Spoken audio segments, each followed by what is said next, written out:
Hey YouTube, Brad C here. Today we're looking at a Glock 19, but this is the Vickers Tactical Elite. This gun was purchased for $700 cash. It was used and it was slightly modified. Of course, you have the Crimson Trace laser here. This person has put some grip tape on it, and there was grip tape here, but that's been removed. But other than that, it's pretty much stock the way a Vickers Tactical Elite is going to come. Now, most people just call these the Vickers Tactical Edition or the Vickers. Now, if you've been watching the channel, you know I've got a gun very similar to this, and it is the Ellipses edition of the Glock 19. I'm actually going to do a comparison video of these two guns. I'm going to save some of that for later, but I just wanted to show you they do look strikingly similar. Today we're going to be focusing in on the Vickers. So let's take a look at this gun. We're going to start by safety checking the gun.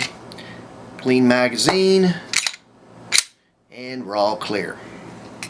I want to start by saying this is a Gen 3 edition. It may look like a Gen 4, but it's actually a Gen 3, and it's going to come with 2 mags instead of 3 mags. It comes with Wilson Combat sights, and we're going to take a closer look at those. It comes with, of course, different grips, and this person decided to put the ducktail on here. It comes with these Tango down base plates, makes it easier to grip, and I do a review on those. We're going to look at all this in detail, but I just want to go over this stuff real quick. There's only 2,500 of these made, and there's also 2,500 made in Glock 17. This was a 5-way combination. Glock, Ellipses, Larry Vickers, Tango Down, and Wilson Combat all went together and made this gun. And they kind of took the best parts of everything and put it together. It's got the workings of a Gen 3 with the stock very similar to a Gen 4. It comes with an extended mag release and an extended takedown release. And whoever had this gun has changed those out, and the other parts did not come with this gun. It just came with 2 mags. But like I say, for $700,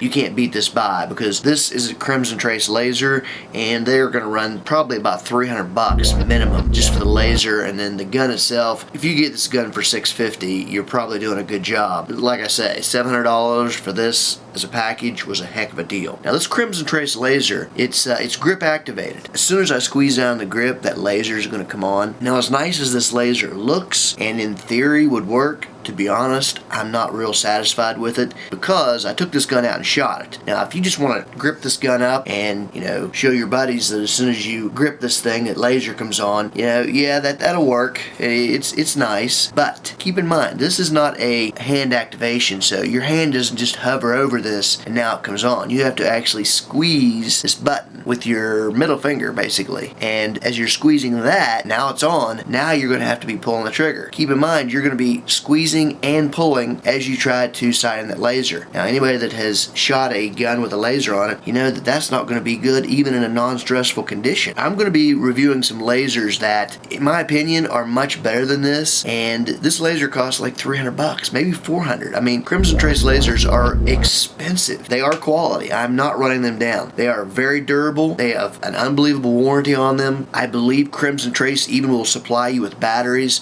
I mean, they are top of the line, but problem is they're just not worth that much money. I'm sorry. If I want to pay $300 or $400, I want a gun. So this would not be the laser for me. It came on the gun. I'll work with it, but to be honest, there's much better out there for about $100 to $150. So now let's get back to the gun. I didn't mean to spend the time running down Crimson Trace. Now the mag release on this, it's nice, but personally I really kind of prefer the Gen 4 release. But for the Gen 3, as you can see right here, I'm even having a little bit of trouble. I mean, you kind of have to know exactly how to push down that, and obviously, you know, you train with anything else, but for me, this could be nicer as far as the mag release goes. It works, it's good, but it just doesn't feel as good as, say, the Gen 4. I'll show you here. It's just so easy to put your hand right down on it and the mag comes out.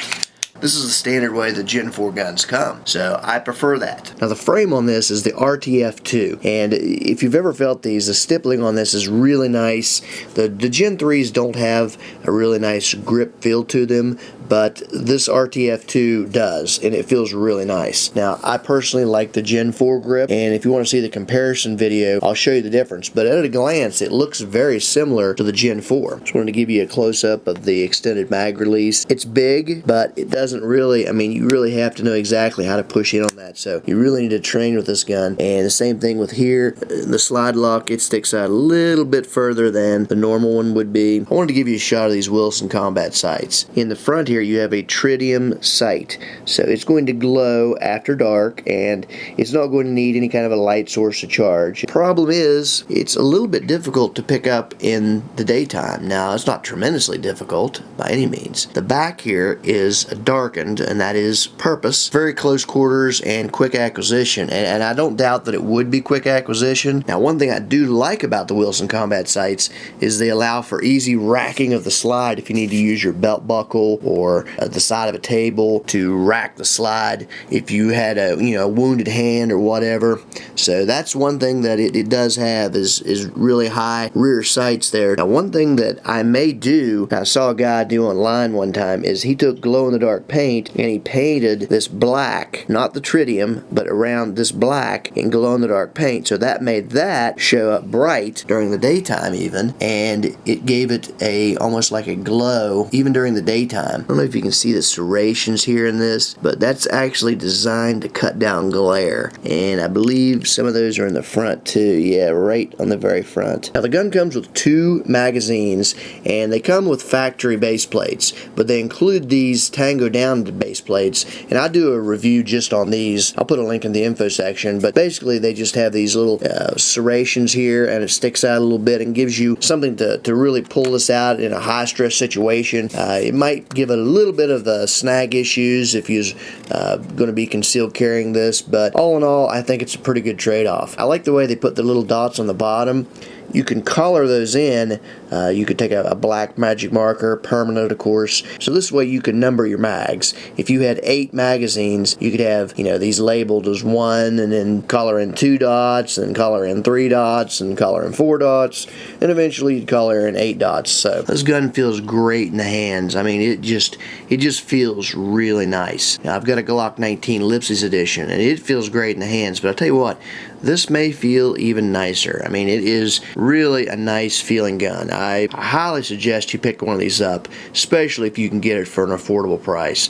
These go anywhere from $600 to $700, and just depends on where you find them, but supposedly there are only 2,500 of them, so it would be a good idea to at least grab one, and you probably have some sort of a collector's value to these. Now, this does come with a little accessory rail. Whoever had this, they put this Crimson Trace laser on here, and that pretty much negates this rail ever being used again, but if you wanted to put something on here, you could. Now, the takedown of this is no different than a regular Glock 19, and I'm not going to redo that. That's been done several times on YouTube. Now, I'm going to be a little bit critical here. These Tango down base plates that come with this, I don't like the collar of them. It just doesn't match right. I mean, you can see here that FDE collar, it just doesn't quite match.